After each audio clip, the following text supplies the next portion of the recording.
Like this. It sounds perfect. Okay. Yep. I can't. Am I supposed to hear something? Yeah, I can hear you. You're good. Yep, you're good. Okay, I can hear you now. Yep. Good morning. Good morning. Today, I have with me someone from our Southern University Ag Extension Program. I am so glad that the Ag Extension Program decided to accept the invitation, because it's very important that we eat healthy, live healthy, and be able to have access to quality foods. And there are so many great things that the Ag Center is going on. So those of you that are listening and you're interested in knowing what happens in our Ag Extension programs, we have a guest here today that's going to talk about that, talk about the programs, and talk about ways that you can live an improved quality of life. And just so you know, my mother actually worked at the Ag Extension decades ago. Many years ago, and so the Ag Extension has been a part of my family legacy for a long time. And so please introduce yourself and your title, so folks will know who you are. Hello, everyone. My name is Sierra McCrae, and I am here representing Southern University Agricultural Research and Extension Center. My title is Assistant Nutrition Specialist, and my role pretty much consists of just pretty much bringing the community together through health. Constantly encouraging them to eat healthy, telling them ways on how they can eat healthy, and also providing the resources to remain healthy, so sustainability as well. And that is a passion. Like, I don't just work in this field. I actually live by what I teach and what I do in life. I work out like 3 to 4 times a week. I try to eat healthy, moderation is hard, but I do try, and I am conscious of eating healthy. And I think that is one of the main things that we as a community need to be conscious of when it comes down to our health, because people tend to think that you have to be healthy 7 days a week, which that's cool. But I think if you are conscious and you eat unhealthy or healthy in moderations, you can definitely balance your health way better than just consistently eating unhealthy. Okay. And so that is my role. Okay. Yeah. So for those who may not know, what's the Ag Extension? So extension is pretty much outreach. So we are here to provide anything to the community that they may need. We are a helping hand. That in a nutshell, that's what we do. We have several departments in extension. So I work in nutrition, but there are departments such as public health. There are departments such as agriculture, natural resources, which is more of gardening.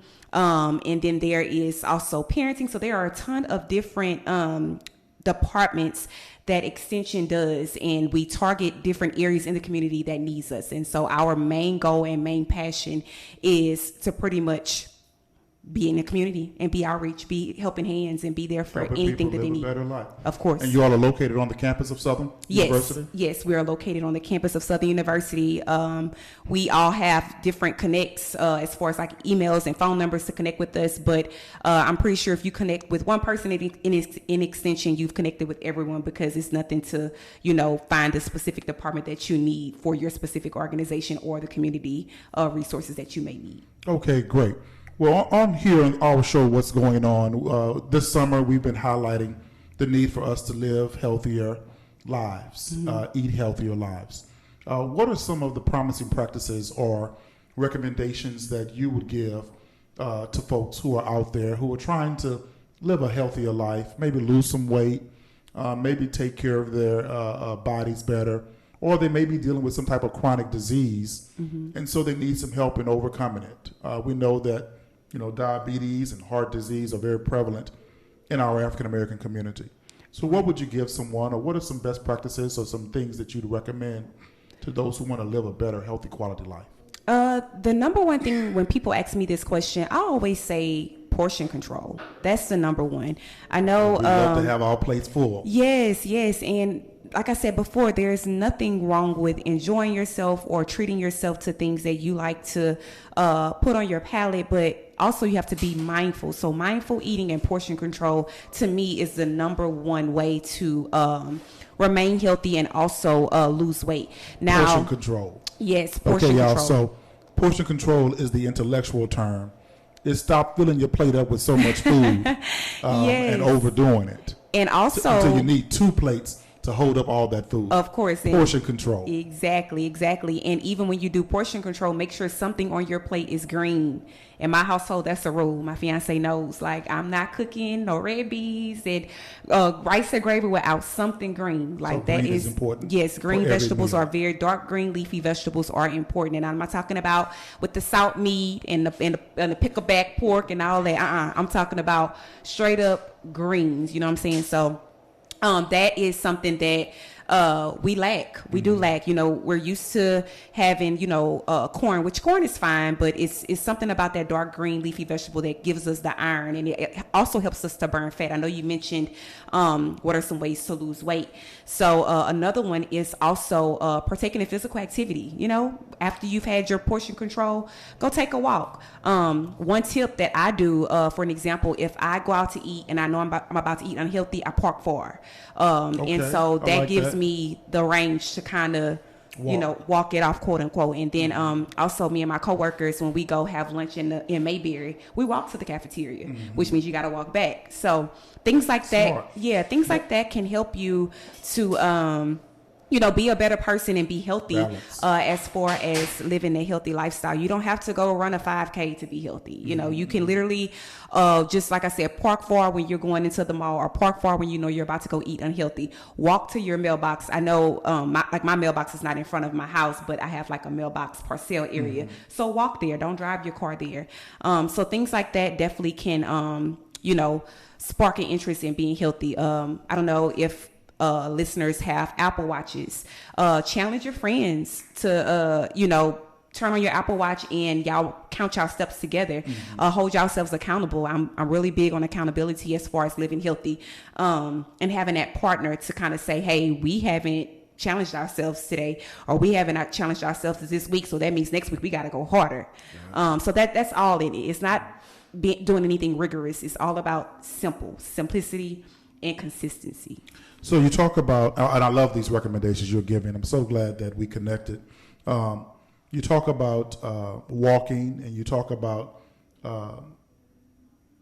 eating greens as much as possible, green foods as much as possible.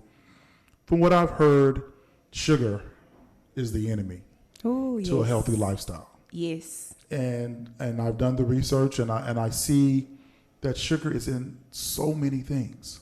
So if sugar's the enemy to living a healthy lifestyle, how do we get around it when we look and there's so much sugar in everything and that we eat?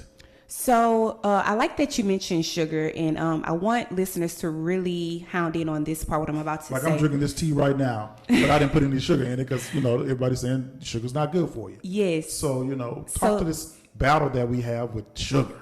Yes. So, like I said, I want everybody to listen to what I'm about to say, because there are sugars that are natural. Okay. Nothing is wrong with natural sugars.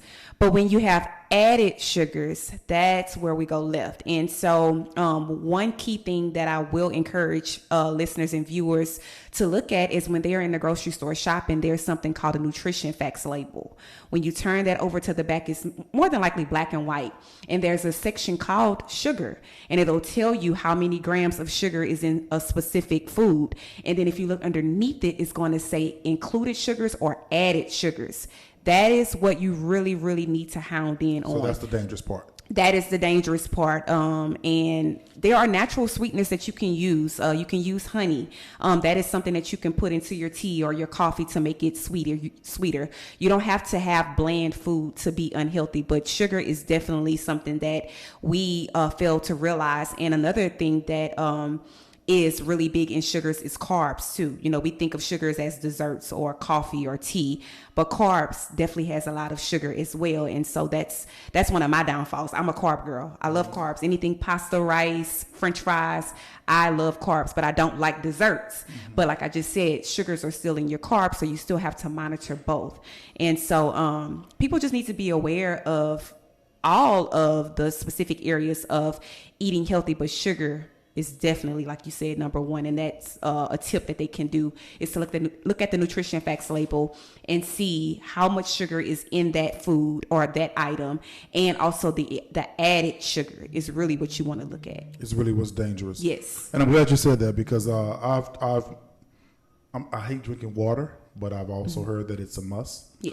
And so now I drink coconut water because it has a little flavor to it. Yeah. And yesterday or this weekend when I was fishing, my charter captain said, he has diabetes, and he says, I said, would you like a coconut water? He says, no, it probably has too much sugar in it for me. And I did. I looked at the back of the can. The added sugars was nine grams, but the regular sugars was 0.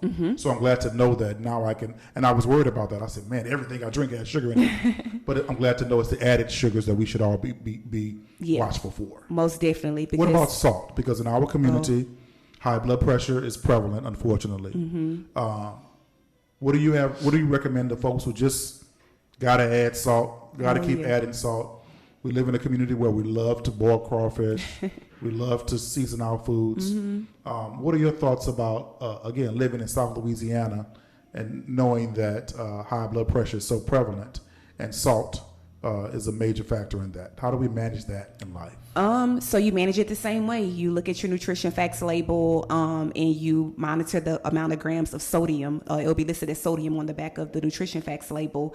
There is a tip for that I have too. So I did a vlog session in Shoppers Value up here in Baker, and I also did a food demonstration, but I went down the salt aisle and there's something called pink Himalayan salt. I don't know if viewers or listeners are familiar with that, but that salt is a natural mineral. It's a natural salt, so it doesn't have all the extra additives that your table salts may have. And so if you are in a space to where you feel like you just have to add salt, which I'm guilty of that. There are times where I just feel like, oh, this food is bland, I need to add something to make it pop. I do pink Himalayan salt. Himalayan salt, okay. I don't have table salt in my kitchen at all. Gotcha. And that's another tip too, which you'll probably ask, but if you don't buy it, you won't use it. So don't even put it in your house to make it available to put into your food. So that is an alternative salt that viewers or listeners can use in the place of your table salt. Pink Himalayan salt. Pink Himalayan salt. Obviously, you can get it right there at Shoppers Value. Shoppers Value. Okay. Yep. Well, you know what? When I did the vlog, they did not have it. And that was actually a good thing that I came in there and saw that they didn't have it, because the store manager said that he was going to make sure that was ordered the next time, because in these rural areas where we don't have access to healthy foods. And that was almost like a point proven when I did that vlog that, how are they supposed to know that this is a healthy thing if it's not available to them? And and they had a ton of table salt. And that's why access to quality foods is very important. And food stores that give us options, not just the unhealthy options, but the healthy options as well. Yes. So pink Himalayan salt, I'll be purchasing it because I've never purchased pink Himalayan salt. I'm not a big salt eater, but I love season. I love Lowry's. I love Tony's, Satchery. And so, hey, I'll try pink Himalayan salt as an alternative. Most definitely. In cooking. What about those of us who are so busy that we don't have time to jog 5 miles in the morning time because we're too busy checking our emails and starting our work day? We don't have an hour a day to work out. How do we manage? What is your advice to those of us who really need to get off the couch and have more physical activity, but with 1 job, 2 jobs, 3 jobs, and going to school, raising kids, managing a household? That might be very difficult. What are your thoughts about that? And any tips to getting some more physical activity? So the last part that you actually said was almost the answer. You have family, do it with your family. I don't have kids, and so I can't really speak for people with multiple children, but whenever I move to that stage in life, I think one thing that I will incorporate is bringing my family along with me to work out. Most gyms have daycares. If you live in an area to where you have a neighborhood or a safe neighborhood to where you can put your baby in a stroller, make sure they're safe, of course, from the heat advisories and stuff, but keep them safe and you go walk with them. Another thing that you can do once COVID hit, all the gyms shut down. You have a place to live, work out at home. Another thing, if you don't have the money to buy dumbbells, use canned goods. Canned goods are heavy. Cases of water are heavy. You can work out with that. So you don't have to spend money. You don't have to get a gym membership to be healthy. There are so many other things that you can do. You can even get a grocery bag and stuff it with all kinds of heavy items and use that as weights. Like I said, instead of, driving to a specific area, try walking if it's in walking distance or whatever, and make it challenging for your family. If you don't have time, I know for myself, the busiest times of the day is like 8 to 5. Well, I work out in the evening time because once I get off from work, I have my bag in my car. Mm-hmm. That means I know I'm going to the gym. I don't have to go home because once I'm home, I'm home. So I have my bag in my car. I know that after work, I'm going to the gym. For my people that are early grinders, they like to, get the early worm first. You go ahead and you work out in the morning. So you just have to figure out what times of the day are most suitable for you to get that workout. And if you can't do an hour, do 30 minutes. If you can't do 30 minutes, do 15. If you can't do 15, do 10. Do something though. Don't just let your day go by without any physical activity. Absolutely. You have been fantastic. Thank you. I appreciate the Ag Extension Center allowing you to come on the show to give healthy living tips to listening audience. Listening audience, this is one you want to share. I wish everybody a healthy lifestyle, and I know at times it's hard to get there and to maintain it, but I think we have to work towards it, and we have to work towards it together. And the tips that you have given today about eating and living have been very beneficial to me, and I want to thank you for that. Anything closing you'd like to say to the listening audience as it relates to living and eating a healthy lifestyle, especially if it relates to growing your own food? Yes. So I do want to close out by just saying that our community is everything.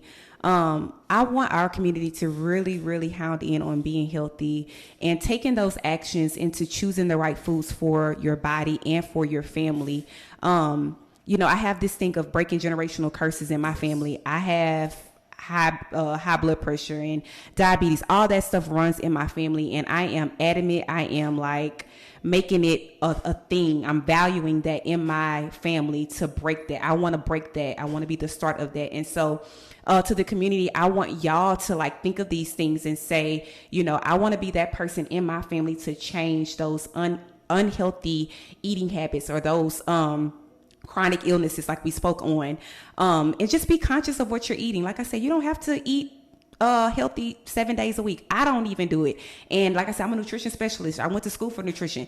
I don't eat healthy. I eat red beans. I like fried chicken. I love it all. But when you eat it in moderation and you're conscious of what you're doing, it makes a huge difference in your health.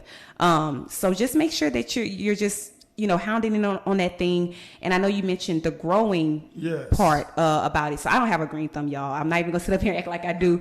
But we do at the Ag Center and in Extension, we do have a growing healthy specialist or a growing healthy coordinator, Miss Stephanie Elwood. And I always say she is the guru to growing anything that you may need. And so she provides that services to the community as well. Stephanie Edwards. Yes. Let her know I'll be calling her. Okay, I will let her know. She's what they say, the young people say, the GOAT of gardening. And so she definitely can talk more about that. But in nutrition, we do provide raised beds gardens to community organizations. So for an example, we've provided raised beds gardens to GeoPrep Academy once before. We don't just target this specific area as well. We have several different parishes that we target and we have agents in. So I guess to close, like I said. And actually, I forgot something. Where'd you go to school and how'd you get into this field? That's a good one. Yeah, so what are some of the requirements for folks who may be listening, especially young people or parents who may be listening whose son or daughter may want to go into the field of nutrition? So I started out at Southeastern. My undergrad, I went to Southeastern Louisiana University. I love Southeastern. Go Lions all day. And I got my degree in family and consumer sciences, and I got a concentration in nutrition. I started off in education, so I knew I wanted to help people. But then, like I said, I started to look at my family, and I started to see the severe illnesses that we were suffering with solely from being healthy. And so that's what made me drive into nutrition even more. And so After I got my undergraduate degree, I did start teaching. I taught at a Montessori school. If you know anything about Montessori, they are very, very adamant about healthy living, very natural space, very calm space. And so that kind of triggered me to build into nutrition. And so I was blessed and honored to work in the Ag Center. Once I started at the Ag Center, I got my master's in healthcare administration as well. And so you do need an undergraduate degree. And I don't think you just need it in family consumer sciences or just nutrition, but you do need an undergraduate degree in that scope of field. But it does help because, like I said, all of my courses that I took definitely helped me out. Like, I knew nothing before I started school. I didn't look at nutrition facts. Like, I didn't do any of that stuff. That wasn't even a thing to me. But once I started to learn about it and I got into the field, it became a passion and it became a lifestyle for myself and for my family. Like I said, once I go to family functions, people know, know. Sierra, here she go, put some more salt in that, Sierra. I'm like, I'm not doing that. So, right. So it sounds like a great career path. But it's a great career path. For those who may be interested in pursuing a degree and work in the area of nutrition. Yes, and the Extension Center has jobs. You know, that's an area that people can go apply for jobs. Mm-hmm, not just necessarily working at a restaurant or a school. Yeah. But you know, you can also look at Ag Extension as an opportunity as a career. Of course, yeah. Well, thank you so much, Sierra. Thank you. This has been a great program. Please share this. And for those of you all that are looking for the OJJ jobs, they're coming at 2:30 today. At 2:30 today, I'll be speaking with the State Office of Juvenile Justice to talk about job opportunities. They have lots and lots and lots of jobs available, and they're looking for caring, qualified people to come work for them. Thank you, Sierra. Thank you, SU Ag Extension Center, for coming on this morning talking about healthy living and healthy eating. I'm going to go buy my pink Himalayan salt to replace all other salts in my cabinets. Most definitely. Please do, and let me know how you like it. I will do. Have a fantastic rest of your day. Thank you.